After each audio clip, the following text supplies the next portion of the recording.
ሰሞኑን እየተጠናከረ የሚገኘውና ብዙዎችን እያማረረ የሚገኘው አዲስ አበባ ላይም ሆነ በአዲስ አበባ ዙሪያ የሚገኘው የወጣቶች አፈሳ መታፈሱ ይሁንሽ ችግር የለውም። ለሀገራችን አይደል የምንዋጋው ችግር የለውም። ግን ለምንድን ነው ድሃ ብቻ የሚታፈሰው? ለምንድን ነው መኪና እየነዳ ያለውን ሰውዬ አስወርደ አፍሰ ውትድርና ማትወስዱ? ከመጠን በላይ መጨካከናችንን የሚያሳየው ከሳውዲ አረቢያ የተሰማው መረጃ ላይቭ ቲክቶክ ላይ ላይቭ የሀገርህ ልጅ አርሲ ወሎ በመባባል በገጀራ ተቀለዋል። ከብዙ መረጃ ምንጮች እየተሰማ የሚገኘው የእስክንድር ነጋ ሞትና እነማን ምን አሉ? በጣም በሚያሳዝን ሁኔታ እግዚአብሔር ከክፉ ይጠብቀው እስክንድር ነጋ ገለውታል እየተባለ ነው እና ሌሎችም አዝናኝና አስተማሪ ቪዲዮዎች እንደተጠበቁ ናቸው። ከእናንተ የሚጠበቀው እስከዚህ ቪዲዮ መጨረሻ አብራችን በመቆየት የዚህ ቻናል ቤተሰብ መሆን ብቻ ነው። ሁላችሁም ይህንን ቪዲዮ ላይክ በማድረግ ጀምሩት። ወደ ዛሬ ቪዲዮቻችን ሂድ። ነገር ቅጥ እያጣን መዝቀጥ ይላል። ስንት በረሃ ቆራርጠው ከአሳ አራት ተርፈው ከደላላና ከተለያዩ መከራዎች ተሻግረው በደረሱባት ሀገር የሚያጣላ የጋራ ጥቅም በሌለበት ነገር ላይቭ ቲክቶክ ላይ ላይቭ የሀገርህ ልጅ አርሲ ወሎ በመባባል በገጀራ ተቀለዋል። ምን ደረጃ ላይ ነው የደረስነው? ግን ምን እየሆን ነው? ራስህም እኮ ገና ፍቃድ አላገኘም። ሳውዲ አረቢያ ገና አንቃ ትገላለች። ለማን ብለህ ነው? ይቅር የሀገርህ ልጅ እንዴት ሰው ላይ ገጀራ ለማንሳት ይህን ያህል ጭካኔ ይኖረናል? ገና እኮ እናንተም እኮ ገና ከፍየል ጠባቂነት አልወጣችሁም። ገና ደግሞ ሰው ሀገር ላይ መሆኑ ነው እንትን የሚለው ምንም ርህራሄ የሌላት በአልኮል መጠጥ በእዝውውር በጫት ምንም ርህራሄ የሌላት ከዚህ በፊት 27 ኢትዮጵያውያንን አንቃ የገደለች ሀገር ላይ ገና አንተንም ታንቃለች እኮ። በዚህ ደረጃ ልንጨካከን የቻልንበት ሁኔታ አልገባኝም። ሀገራችን ላይ መስራት አልቻልንም በተለያዩ ምክንያቶች ብለን ተሰደድን። ከተሰደድን በኋላ ደግሞ መጨረሻችን ምን ይሁን? ግን ሰሞኑን ከሳውዲ አረቢያ እየተሰሙ ያሉ መረጃዎች በጣም የሚዘገንኑና ለጆሮ አይደለም ብቻ እንደ ኢትዮጵያዊ ልንሰማቸው የማንፈልጋቸው አይነት መረጃዎች እየወጡ ይገኛሉ። በፊት ያው ኦሮሞ፣ አማራ፣ ትግሬ ብቻ በዘር ተከፋፍለን እንጣላ ነበረ፣ ብቻ እንገዳደል ነበረ። እንደዚህ አይነት ነገሮች አሁን ላይ እየተለመዱ መጥተዋል። ይህ ደግሞ የዚህ ነገር ደግሞ ትንሽ ጫን የሚያደርገው የወሎ አማራ፣ የወሎ ኦሮሞ፣ የአርሲ ኦሮሞ በመባል ተከፋፍለው ሳውዲ አረቢያ ላይ ላይቭ ላይ ሰው እያያቸው እንግዲህ ምን አይነት ዘመን ላይ እንደደረስን ነው ይሄ ቪዲዮ የሚያሳየው ማለት ነውና ብዙ ሰዎች ይህንን ቪዲዮ ወይ ደግሞ ይህንን ተግባር ተቃውመው ሀሳባቸውን እየገለጹ ይገኛሉ። እንደማታውቀውን ሰው ዝም ብለህ ታርደዋለህ። የማታውቀውን ያሳዝናል። የማታውቀውን ላይቭ ላይ አምጥታችሁ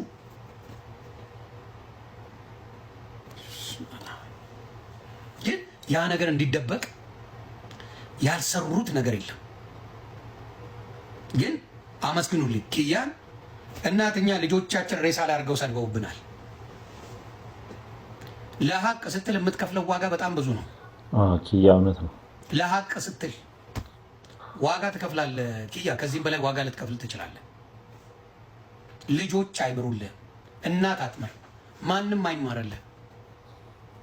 ስለ እውነት ካወራ የምትጠላው በዛና በዛ ብቻ ነው። እና አሁን አረብ ሀገር ላይ በሚዘገንን ሁኔታ ሳውዲ ላይ 24 ደርሰዋል በማረድ አርደው ደግሞ አይረኩም። ቁጥርም አለው ይቆራርጡታል። እና ኪያ እንዳይሰማ እናት ስድብ አይለጠፍባት። እናት እንዲቱ ነው የሚላል ምን አይለጠፍ ስድብ። ብዙ አትደንቅጥ፣ ብዙ ግራ ይግባል። ግን የእናት አምላክ ይጠብቀ። ጀግና ነህ። ጀግና ህዝብ እንዳይተራረድ አንተ እየተሰደብክ ለሙሉ ኢትዮጵያውያን ይሄ መልእክት እንዲደርስ አድርጋል። ኪያ ብቻ ኪያ የተባለው ግለሰብ ይህን ነገር ተቃውሟል። እሱም በብሔሩ ኦሮሞ ነው እና ብዙ ጊዜ ኦሮሞ ነክ የሆኑ ነገሮች ወይ ደግሞ በቀነኒ አዱኛም ይህን ግለሰብ ማስታወስ እንችላለን። ቀነኒ አዱኛ ከአንዱዓለም ጎሳ ጋር በነበራት ኬዝ ውስጥ ብቸኛው ሲሟገት የነበረው የኦሮሞ ተወላጅ እሱ ነው ማለት ይቻላል። ምክንያቱም ምንድነው ሰብአዊነት ስለሚሰማው ነው ብዬ ነው ማስበው እና በዚህ ጉዳይ ላይም ብቻውን ከኦሮሞ ተወላጆች ይህን ነገር እየተሟገተ የሚገኘው እሱ ነው። በኦሮምኛ እያወሩ የሰማሁትን እኔ ልንገራችሁ። ኦሮምኛው ተተርጉሞ ነው የነበሩት። ወሎ ኦሮሞዎች አርሲን ስላልቻሉ ምንድነው ያሉት? አርሲዎች አንድ የአማራን ልጅ እንያዝና እንደዚህ እናድርገው። ከዛን አማራዎቹ ሲነሱብን እነሱ አንተ ወሎ ኦሮሞ ነህ አንተ አርሲ ነህ አይሉም። በኦሮሞ ብቻ ነው ሁሉንም ኦሮሞ ነው ማገት የሚጀምሩት። ከዛን ሁሉንም 11 የኦሮሞ ክፍለ ሀገራትን ያዳርሳል ሁሉም ይቅመስ ብለው ሲመካከሩ ሰምቻለሁ። ይሄንን ለምን አልናገርም? እኔ ደግሞ እንደዚህ ብለው እያወሩ ነበር። ነገ የአንድ አማራ ልጅ ከታገተ ሁሉም እነሱ ወሎ ኦሮሞ ነህ ወሎ እንትን ነህ ምናምን ስለማይሉ ሁሉም ይቅመስ ብለው በዚህ ተነስተዋል። ስለዚህ ሁሉም ሰው ወጥቶ አሁኑኑ ይብቃ ካላለ ለሀገር ያዳርሳል ይሄ ነገር። እኔ በኩሌን እያወራሁ ነው። እኔ ወንድሞቼ ነገ እንዳይሞቱ እየተናገርኩ ነው ያለሁት። ወላሂ ቢላሂ እንደዛ እያሉ ነው የሰማሁት ቅድም። ከዛን እንደውም ብዙ የአርሲ ልጆች ኧረ ይሄ የሚያጫርስ ነው ጭራሽ ሌላ ቄትን አትቀስቅሱ ብለው ብዙዎቹ እያወገዙ ነው። እውነት ለመናገር ዩሲ ወደዚህ ነው እየመጣላችሁ ያለው። እናንተ እዛው ያበቃል ብላችሁ እየጠበቃችሁት ያለው ገና የእያንዳንድሽ ቤት ይነካል።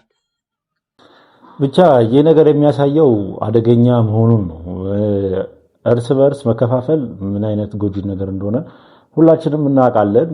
በጦርነትም ሊሆን ይችላል፣ በማንኛውም ነገሮች መከፋፈልን እንደ ጥሩ ነገር የሚወስድ ሰው እኔ ጤነኛ መስሎ አይታየኝም። እና ይህ ልጅ የሚያወራው ነገር ትክክል ነው ብዬ ነው የማስበው። ራሱም ኦሮሞ ነው፣ ግን ይህ ነገር ለኛ አይጠቅመንም። ያው ጥቅሙ ስለማይታይ ማለት ነው። አንዳንዴ በአስተሳሰብ የበሰለ ሰው ከማንነቱ ወይ ደግሞ ከብሔሩ ይልቅ እንደዚህ አይነት አስተሳሰብ ነው የሚያስበው። እና አሁን ላይ እየተሰሙ ያሉ መረጃዎች ብቻ ምንም ደስ የማይሉ ሆነዋል። እስኪ እናንተም ሀሳብ ስጡበት። ችግሩ አሳሳቢ ነው። በተለይ ደግሞ ይሄ ከአፈሳ ጋር ተያይዞ ያለው ችግር አሳሳቢ ነው። ግን አንዳንዴ ደግሞ በእንደዚህ አይነት አሳሳቢ ጉዳዮች ላይ አንዳንድ ቀልዶች ይቀለዳሉ፣ ፈገግም ያስብላሉ እውነት ለመናገር እና ይችን ተጋበዙልኝና እንደ ማሽላ ግድ የላችሁም እስቲ እያረርንም ፈገግ እንበል። ተጋበዙልኝ። ይህማ ምንም ስልጠና አስፈልገውም፣ ቀጥታ ወደ ግንባር ነው። አይሰማም። አሁን እንዲህ ነው ማምለጥ ብቻ ያስብላል።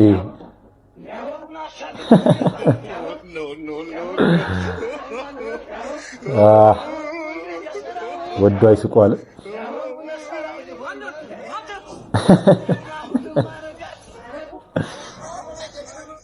ብቻ ይህ ቪዲዮ ያው ቁም ነገር አዘል ሆኖ ወደ ቀልድ፣ አንዳንዴ ቀልድን ቁም ነገርን በቀልድ መልኩ ስናስተላልፈው ጥሩ ይመስለኛል። ያ ሰው የሚረዳበት አንግል በጥሩ መልኩ ይረዳዋል ብዬ አስባለሁ። እና ይህ ዋና ሀሳቡ ምንድነው? ሰሞኑን በአዲስ አበባ ላይ እንኳን ብዙ መረጃዎች እየወጡ አይደለም፣ ግን በአዳማ በተለይ ደግሞ በጅማና በአዳማ ላይ በጣም ከባድ አፈሳ አለ እየተባለ ነው። ወጣቶች የድረሱልን ጥሪ እያሰሙ ይገኛሉ ማለት ነውና ከዛ ጋር በተገናኘ ብዙ ሰዎች ሀሳባቸውን እየሰጡ ይገኛሉ። ለምንድን ነው እኛ ብቻ የምንታፈሰው? ወጣቶች ላይ ብቻ ለምንድን ነው ነገሮች የሚበረታው? እያሉ አንዳንድ ሰዎች ድምጽ እየሆኑ ይገኛሉ። አታፈሱ ይሁንሽ ከመጨረሻ ይደመጥ አይደል? እንዋጋው ችግር የለው። ግን ለምንድን ነው ድሃ ብቻ የሚታፈሰው? ለምንድን ነው መኪና እየነዳ ያለውን ሰውዬ አስወርደ አፍሰ ውትድርና ማትወስዱ? ለምንድን ነው ህንጻውን አስገንብቶ የራሱ ሆቴል ቁጭ ብሎ እየተዝናና ያለውን ሰውዬ ናውጣ ሀገር ጠርታለሽ ብለ ይዘው ማትሄዱ? እኛ ብቻ ነን እንደ ሀገሪቱ ዜጋ። እነሱ ምን በወጣቸው የድሃው ልጅ እያለ እነሱ ምን በወጣቸው የድሃው ልጅ አለላቸው እንደሄደ ይሄደ ይማገዳል። የትኛውም የሀብታም ልጅ ድንገት አያርገውና መንገድ ላይ ቢታፈስ እንኳን ድንገት ነው እሱም ቢታፈስ እንኳን በደቂቃዎች ውስጥ ከዛ ቦታ ማስወጣት አወራለሁ። እውነት ነው። በደቂቃዎች ውስጥ ያስወጣሉ ከዛ ቦታ። የትኛውም ሀብታም የትኛውም ባለስልጣን ምንም ያህል ሀገር ወዳድ ቢሆን ምንም ያህል ሀገሩን ቢወዳት የራሱን ልጅ አሳልፎ ወደ ውትድርና ሂድ ለሀገር ታገል ብሎ አይሰጥም። አብዛኛውን ሙሉ የትኛውም ሰው አይሰጥም። የነሱ ልጆች የት እንደሚኖሩ እናውቃለን እኮ። ብቻ በአሁኑ ሰዓት እየታፈሱ ለግንባር ነው ቀጥታ ወደ ግንባር ነው የሚላኩትና ግንባር ላይ ደግሞ ሲሄዱ አይደለም ፕሮፌሽናል በጣም በውትድርና ብዙ አመት የቆዩ ወታደሮች እንደዚህ የሆኑ እናንተ በዚህ ፍጥነት ሄዳችሁ ምን አይነት አደጋ ሊደርስባችሁ እንደሚችል ማሰብ አይከብድም። ይህን ቪዲዮ ሳወራ አንዲት እናት ልጇ እንደዚህ ውትድርና ሄዶ የገጠማትን በአደባባይ ስትናገር የሚንቀሳቀስ ቪዲዮ ተላልፏል ሶሻል ሚዲያ ላይ። እስኪ የትኛው እንደሆነ እስኪ አብረን ነው። ጀግና እናት ነች ይላል። የቆየ ቪዲዮ ነው በእርግጥ። ፋኖ ነው አንስቶ ልጅሽ ተሰውቷል፣ ልጅሽን ገለነዋል ሊዋጋን ሲመጣ ብሎ ጎንደር አጅሬ ተራራ ላይ ነው ያለው የተሰዋ ብሎ ያለ ፋኖ ከመከላከያ ሳልሰማ የልጄ ሞት ከፋኖ ነው የሰማሁት። ይሁን ለሀገር ነው የተሰዋው ጀግና ስለሆነ ነው ልጄ የተሰዋው ብዬ እናት ነኝና አልቅሼ መጥቼ መዘጋጀት ስጠይቅ የምናውቀው ነገር የለም። ሄጃለሁ ያልሄድኩበት ቦታ የለም። ልጅም ፍለጋ ልጅ ነውና ማለት ነው። እውነት ነው። ሲመጣልኝ ግን እዚህ ስመጣ አልመጣም ስጠይቅ አልመጣም ሲባል ተንከራተትን። ልጄ ድምፁ የሰማው ቢሰዋ ነው። ቢሰዋው መርቄ የሸኘሁት ልጄ ነው። ልሂድ ብሎ ሲለኝ ሸኝቼዋለሁ። ለሀገር ነው የሸኘው። ሆ ብሎ ሲወጡ ነበርኩ ባጠገባችሁ ብዬ ስለው ትታሰሪያለሽ ልጅ ብለሽ መጥተሽ ስትጠይቅ ብሎኝ ያለኝ ሰው በአመት ከ3 ወሩ ግን እዚህ ተቀምጦ በ3 ወር መጥቶ እዚህ ወረቀት ተቀምጦ በአመት ከ3 ወሩ የልጅ ሐዘን ሰው ሁሌም አዲስ ነው የልጅ ሐዘን። ነገስ የሚመጣውን እናውቀዋለን። ከጉያችን ያገኙት ልጆች ተደስተን እንደዛ እንደበፊቱ እንደሸኘዋለሁ ወይስ እኔ እወጣለሁኝ? ወኔ አልሞተም። ነገም ዛሬ ግን መንግስት የደበልኝን መደብ ያዘጋጀልኝን ለምኛ አይደለም ያለውን ነገር ለምንድን ነው የማይሰጥ? ለምን ያንገላታናል? ለቀሩ ደግሞ ለምን? እስኪ ወንድሞቻችን ልጆቼ የሚሆኑ እዚህ ውስጥ አሉ ሲንገላቱ አያሳዝኑም? ዛሬ ትራንስፖርት እኮ ከለምለም እዚህ ለመድረስ ስንት ብር ከፍለን እንመጣለን? ግማሽ መንገድ እኮ በእግሬ እየመጣ ያለሁት። ይሄ ህዝብ ምን እያደረገ ምን የሆነ ነው? ምን አደረግን? አሁን አብይ አህመድ ያለው ትልቁ ብቻ ይህ ቪዲዮ ቆየት ያለ ነው፣ ትንሽ ቆየት ያለ ነው እና ያው ከዚህ አሁን ካወራሁት ርዕስ ጋር ትንሽ ይጣጣማል ብዬ ነው ወደ እናንተ ይዤላችሁ የመጣሁት እና ብቻ በውትድርና ዓለም ላይ አይደለም እንደዚህ አማተር የሆኑ ወታደሮች በጣም በሙያቸው በጣም ረጅም ዓመት የቆዩ ራሱ ምን አይነት አደጋ ሊደርስባቸው እንደሚችል ማሰብ አይከብድምና ውትድርና ደግሞ ብዙ ነገሮችን የምንማረው አንደኛ ድፍረት ይጠይቃል። ሲቀጥል ደግሞ ብዙ አይነት ትሬኒንጎችን መውሰድ አለብን። ቀጥታ እንደዚህ በአንድ ወር በሁለት ወር ስልጠና የሚገባበት ነገር አይደለም ማለት ነውና ብቻ ወጣቱን ፈጣሪ ጠብቀው ነው የሚባለው። ሌላ ምንም አይባልም። እስኪ እናንተም ሐሳብ ስጡበት በዚህ ጉዳይ ላይ። ሰላም የኔ ሾካኮች እንዴት ናችሁ? አንዲት እናት ምጧ ላይ በነበረ ሰዓት ምናምን ይሁን አላቅም ብቻ ፊቷ ላይ ያለውን ነገር ስታሳይ ህመም ስታሳይ ባህላችን አይደለም ምናምን የግል ጠላቻችሁን ስትንጫጩ ሶሻል ሚዲያ ላይ በክታችሁ ህዝብን ስታናውጡ የነበራችሁ ዱርዬ ወንበዴዎች አንዲት እናት እንዴት ባህላችን አይደለም ምን ስትለው አፋችሁን ስቀስሩ ነበር። ባህላችን ካልሆነ ምን ካልሆነ ሰው መተራረድ ባህላችን ነው ወይ? ሳውዲ አረቢያዋ በኢትዮጵያኖች ደም እርስ በርስ እየተገዳደሉ ጎርፍ ሆኗል፣ ተጥለቅልቋል። ለምን ለሱ ድምጽ አትሆኑ? ሰው ላይቭ ላይ እየተጨበጨበ ሰውነቱ ወፍራም ነው ነብሱ አልወጣም በጀርባ ጋር መረደው እየተባለ አንዳችሁ ምንም አስተያየት አልሰጣችሁም። እኔ በብሔር አንገናኝም፣ ግን እንደ ሰባዊነት እንኳን የተቃወመ ሰው አንዳችም ሰው አላየው። አሁን እንዲምትንጫጩ አንድ ሴት ፊቷን አሳየች ብላችሁ ባህላችን አይደለም ጭራሽ በላይቭ ላይ ትላላችሁ። በላይቭ ላይ ሰው እየታረደ አይደል? በላይቭ ላይ ሰው ልጅ ወንድ ለወንድ ተደፋፈሩ ያለበለዚያ ተተራረዳላችሁ እያሉ እያደፋፈራችሁ አይደል እንዴ? እንደዛ የተሰቃዩ ሰው ስደት ወጥቶ በበረሃ እንደዛ የተንገላቱ እናቴ ተጠብቀኛች አንድ ልጅ ነኝ እያሉ እርስ በርስ እኮ የተራረዱ ነበር። ምን ነው ይሄንን ተቃውሞ? የሰሞኑ ቪዲዮ አልታያችሁም? አልደረሰም? እናንተ ግዴታ እናንተ ላይ ደረሰ ወይም ደግሞ እናንተ የማትወዱት ሰው ጋር የሰው ልጅ አንድ ላይ ካያችሁት ነው የምትናገሩት። እንዲህ አይነት ነገር ግን ሰባይነት የለውም፣ አትናገሩ። ባህላችን ነው መተራረድ። እሺ አስመሳይ ምድረቀም አንጀራ። ብቻ ብዙ ሰዎች ይሄን ነገር እየተቃወሙት ይገኛሉ። በተለይ ደግሞ ሰይፉ ፋንታውን ላይ የቀረበችዋ ልጅ አልኩት ይቅርታ፣ ብቻ የቀረበችዋ ልጅ ሳትሆን ላይቭ ላይ እነ ሰይፉ ፋንታውንና በተለይ ነው ድርሹ ዳና ሙድ እንደሚያዝ ያደረጉባት ልጅ በቅርቡ ፕሮግራም ላይ ቀርባ ወይ በእንትን ማለት ነው በቪዲዮ ኮል አውርተው ነበር ከሰይፉ ፋንታውን ጋር ማለት ነው። እና ብዙ ሰዎች ያለ ነገር ተቃውሞት ነበር ባህላችን አይደለም ያሉ እና አሁን ላይ እንደዚህ የሚባል ነገር የለም። አገራችን ላይ በጣም እየተደረገው ያሉ ዊርድ የሆኑ ነገሮች አሉ።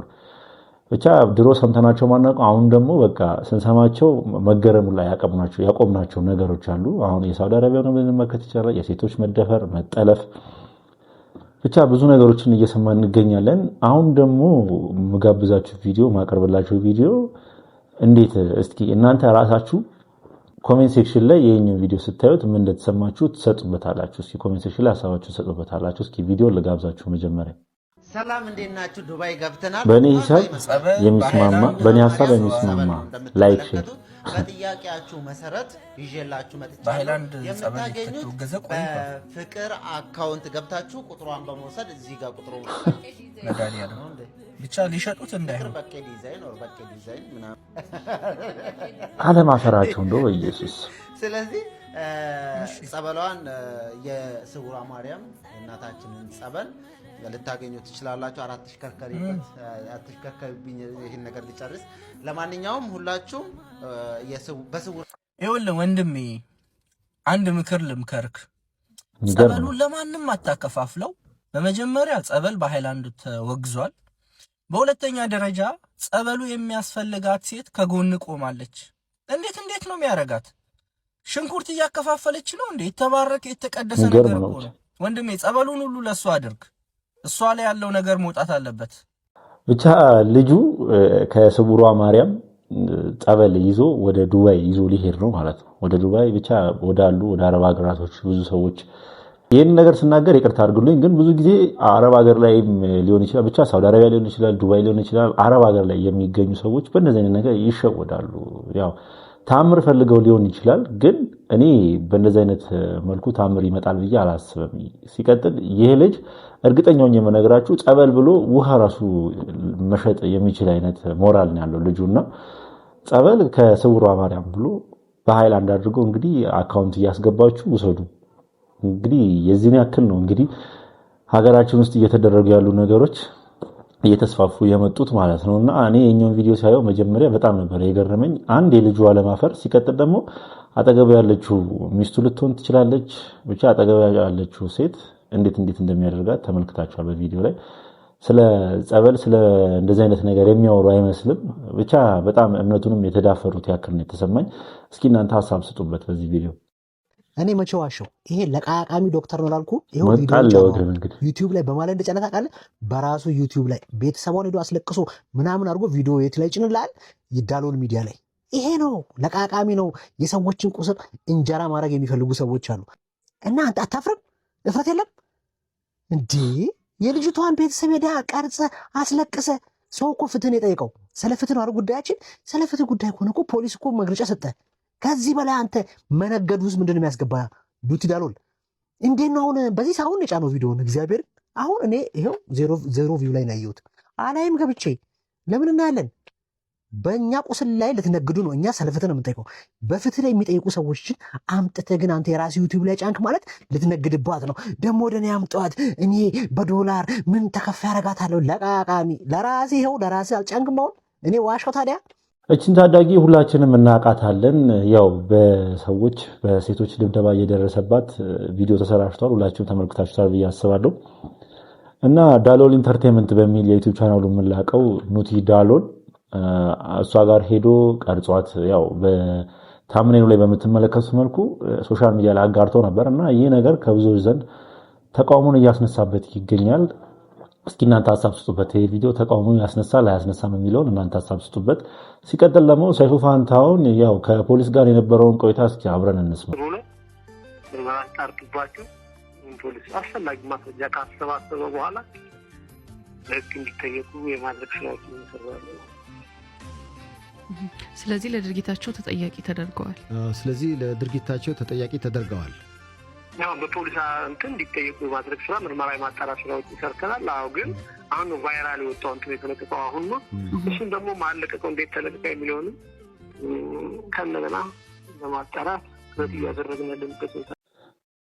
በቪዲዮ ላይ እንደተመለከታችሁት እንግዲህ ጉዳዩ ከተፈጸመ ቆይቷል። ወደ 10 ወር ገደማ ሆኖታል። ጥቅምት ላይ ነው እንግዲህ ጉዳዩ የተፈጸመው ማለት ነውና አሁን ላይ እንደ አዲስ ለምን መነጋገሪያ ሆነ የሚለው ነገር ምክንያቱም ጉዳዩ በቪዲዮ ወጣ። ሶሻል ሚዲያ ላይ የወጣ ነገር ደግሞ ተሰሚነት እንዳለው ሁላችንም እናውቃለን። እና እኔ በዚህ ጉዳይ የምፈርደው ነገር በዚህ ኬዝ ላይ አለ ብዬ የማስበው ነገር ምንድን ነው ይመስለኛል ጉዳዩ ተደባብሶ ለማለፍ ተፈልጎ ነበር። አሁንም የሶሻል ሚዲያ ግርግር ወይ ደግሞ ሶሻል ሚዲያ ላይ ብዙ ሰዎች ጉዳዩን ስላነሱት ነው ጉዳዩ በፍርድ ቤት ድጋሚ እንደዚህ አይነት ኬዝ ውስጥ የገባው እንጂ ጉዳዩ ተደባብሶ ሊያልፍ ነበር። እኛ ሀገር ላይ እንደዚህ አይነት ነገር እየተለመደ መጥቷልና ይህንን ነገር የሚከታተል አካል ሊኖር ይገባል ብዬ ነው ማስበው።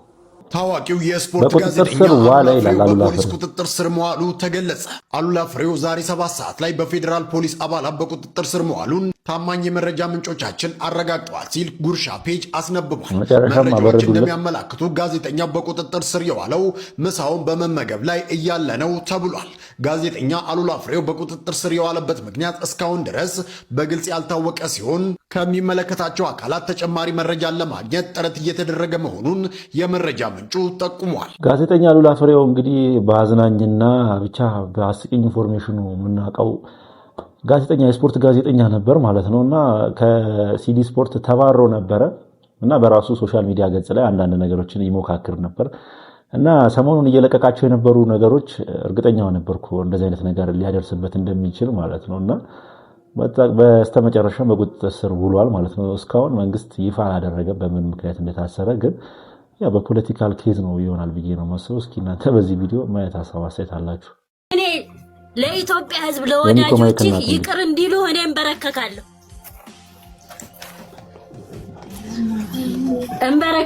ይቅር ይበሉ፣ ይቅር እንዲሉ ሚኩዋ በቃ ማዘር ይበቃል ማዘር ትንሽ ሚኪዋ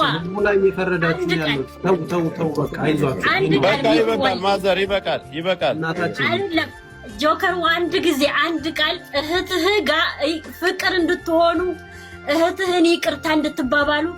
ከእናት ነው የተፈጠራችሁት፣ ከሴት ነው የተፈጠራችሁት። ተክለ ማርያም አይደለም። ተክለ ማርያም ጋር ምንም ችግር የለበትም እኮ በእህቱ ነው የተጣሉት። አሁንም ይቅርታ እንዲል ነው በቃ። የኢትዮጵያ ሕዝብ ይቅር ይበል። ዩቲዩበሩ ሚኮ ማይክ እንግዲህ ሰሞኑን ከኢትዮጵያ ሕዝብ ጋር ወይ ደግሞ ከማህበረሰቡ ጋር የገባበትን ችግር ሁላችንም እናውቃለን። ብቻ በማህበረሰቡ ተጠልቷል። ያው አንዳንድ ንግግሮችን ሶሻል ሚዲያ ላይ ሲናገር ማህበረሰቡን የማይወክል ንግግሮችን ሲናገር በህብረተሰቡ ዘንድ ያው ጥላቻን አስተናግዶ ነበር እና እናቱ አሁን ላይ የኢትዮጵያ ሕዝብ ይቅርታ አድርጉለት በማለት እንግዲህ ተንበርክከው ላይቭ ላይ ይቅርታ እንዲደረግለት ለምነዋል የኢትዮጵያን ሕዝብ ማለት ነው። እንግዲህ የኢትዮጵያ ሕዝብ ይህንን ነገር አይቶ ያስችለዋል ብዬ አላስብም። ይህንን ነገር እንኳን ባያይ ብዙ ነገሮችን ተደርጎ ይቅርታ ሲደረግ ተመልክተናል እና የኢትዮጵያ ሕዝብ ልቡ ሮሩ ስለሆነ ይህንን ነገር አይቶ ይቅርታ ያደርጋል ብዬ አስባለሁ። በጣም በሚያሳዝን ሁኔታ እግዚአብሔር ከክፉ ይጠብቀው እስክንድር ነጋ ገለውታል እየተባለ ነው። እስክንድር ነጋን ገለውታል እያሉ ነው። ያሳዝናል። ያ እስክንድርን ተበልቷል እያሉ እየሰሩ ነው። እውነት ይሁን አሁን እንግዲህ ብዙዎቹ እያወጡ ነው። በጣም ያሳዝናል። ከሆነ ግን በጣም ያሳፍራል። ለምን ኢትዮጵያ 4 እግሯን ትበላለች እንጂ እውነቴን ነው ማወራ ሚስቴን ልጆቼን ምን ላልታመነበት ፖለቲካ በአንድነት ለሆነ እሞትላታል። በአንድነት ላልታመነ ፖለቲካ ላይ ገብቼ ህይወቴን አልሰጥም። እንደው እግዚአብሔር የውሸት ያድርገው እስክንድር ነጋ የውሸት ያድርገው። እስክንድር ነጋን በልተውታል ነው የሚባለው። የውሸት ያድርገው። ሌላው የአዲስ አበባን ጉዳይ አቴንሽን ላለማሰጠት የሚሰራ ስራ ነው ብዬ አስባለሁ። አዲስ አበባ ላይ በጣም እንዳልኳችሁ ለመሰልቀጥ እየሰሩ እንደሆነ እየታወቀ እሱን ትተው ሌላ አጀንዳ ይዘው ይመጣሉ። ሰሞኑን መረጃዎች እንደሚያሳዩት ከሆነ እስክንድር ነጋ እንደሞተ የሚያሳዩ መረጃዎች እየወጡ ይገኛሉ። እንግዲህ ዮኒ ማኛ ተናገረው እንጂ ብዙ የሶሻል ሚዲያ ገጾች እስክንድር ነጋ እንደሞተ እያሳዩ ይገኛሉ እና እውነት ከሆነ ይሄ ነገር በጣም ለኢትዮጵያ ሕዝብ አስከፊ ነገር ነው ብዬ ነው የማስበው። ብቻ እውነት አያድርገው ብለን እንጸልይ። ይዤላት መጥቻለሁ። ሰዎች ስልክ ከዚህ በኋላ ላንቺ የታሪክሽ አካል ትሆናለች። እኔ ስልክ ላይ በጣም ልዩ ትርጉም አለኝ። ባይዘው ለምን ስልክ ማለት በትክክል ከተጠቀምሽው ሐሳብሽን የምትገልጭበት ብዙ ተከታይ ዘመድ የምታፈሪበት ነው። እኔ አሁን ብዙ ዘመድ የለኝም፣ ነገር ግን ሶሻል ሚዲያ ላይ ሚሊዮን ዘመድ አለኝ። በምን እሺ ስልክ በመጠቀም በቃ ዝም ብዬ ስሰራ የጀመርኩት ነገር ነውና በትክክል የምትጠቀሚያት ከሆነ ትልቅ ቤተሰብ ታፈራልሻለች፣ ትልቅ ተጽዕኖ የምትፈጥሪባት ነች እና ይህን አይፎን 13 ፕሮ ላንቺ በስጦታ መልክ አበርክቻለሁ ማለት ነው።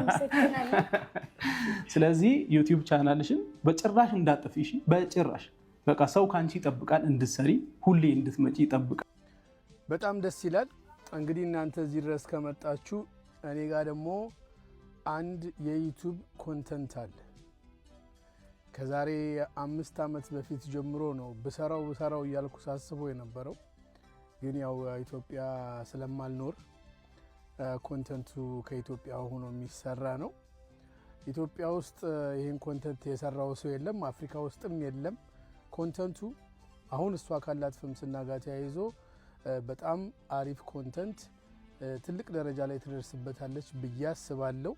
እውነት ለመናገር የቴሌቪዥን ፕሮግራም የሚሰራበት ኮንተንት ነው እና አንተ ሊድ የምታደርጋት ከሆነ ጋይድ የምታደርጋት ከሆነ 1-2 ፕሮፌሽናል ሰዎችን ሃየር ማድረግ የምንችል ከሆነ ያንን ኮንተንት አሳልፌ ላንተ ሰጣለሁ። አንተ ደግሞ ለሷ በደንብ ኤክስፕሌን አድርገ ማኔጅ ብታደርጋት ቋሚ የሆነ ረጅም ተከታታይ አንድ አይነት ኮንተንት ፕሮግራም ትሰራለች። በሳምንት 1-2 ቀን ረጅም ከ45 እስከ 1 ሰዓት የሚሆን ፕሮግራም እንድሰራ ያስችላታል ብዬ አምናለሁ። እና ኮንታክት ላረግ ሞክሬ ነበረ። በጣም ብዙ ፌክ አካውንቶች አሉ በስምህ እና አንተ እኔን ኮንታክት ብታደርገኝ የተሻለ ይሆናል። እህታችን መልካም እድል። በጣም ነው ደስ ያለኝ። ይሄው ነው። መልካም ቀን። ፈጣሪ አንዳንዴ ማለት ነው ፋሚሊዎች እንትን ብቻ ለእናንተ ጥሩ ነገር ሲያመጣ የሚያመጣበት መንገድ የሚገርም ነው። ብቻ እቺ ልጅ እየተደበደበች ነው እንግዲህ ቪዲዮ የተቀረጸችው። እየተመታች በሁለት ሴቶች እያመናጨቋት በጥፊ እየመቷት ጸጉሯን እየነጯት ምናምን ነው ቪዲዮ የተለቀቀባት ማለት ነውና ብዙ ሰዎች ይህንን ቪዲዮ መጀመሪያ ሲያዩት በጣም አዝነውላት ነበረ እና በጣም ብቻ የሆነ የመሰበር ስሜት ነበር የሚታየው ፊቷ ላይ። ግን አሁን ላይ ያ ነገር ለሷ በጣም ብዙ አድቫንቴጆችን ይዞላት መጥቷል። በጣም ብዙ የሥራ እድሎችን ይዞላት መጥቷል። ዩቲዩብ ቻናል በአንድ ቀን ከፍታ ከ6000 በላይ ሰብስክራይብ ያገኘችው። በዩቲዩብ ታሪክ እኔ 6000 ሰብስክራይብ ለማግኘት እኔ ራሱ እስከዛሬ 6000 ሰብስክራይብ አልሞላውም ማለት ነው። ስንትና ስንት ቪዲዮ እንደለቀቅኩ ገብታችሁ መመልከት ትችላላችሁ። ብቻ ነገሮች ለበጎ ናቸው። አንዳንዴ እንደዚህ አይነት ነገር ሲደርስብን ብቻ ለበጎ ነው ብለን ማለፍ ያለብን ለዚህም ነው ማለት ነው። እስኪ እናንተ ብቻ ሐሳብ ስጡበት በዚህ ቪዲዮ። ለማንኛውም ምርጦች የዛሬ ቪዲዮቻችን እነኚህን ይመስሉ ነበር። ቪዲዮቻችን እንደተመቻችሁ ጥርጥር የለኝም። ቪዲዮ ከተመቻችሁ ላይክ፣ ሼር፣ ሰብስክራይብ በማድረግ ቤተሰብ ይሁኑ። በተለይ ሰብስክራይብ በማድረግ ቤተሰብ ይሁኑ። ሐሳብ አስተያየት ካላችሁ ኮሜንት ሴክሽን ላይ አስቀምጡልኝ። በቀጣይ ቪዲዮ እስክንገናኝ ሰላም ቆዩልኝ።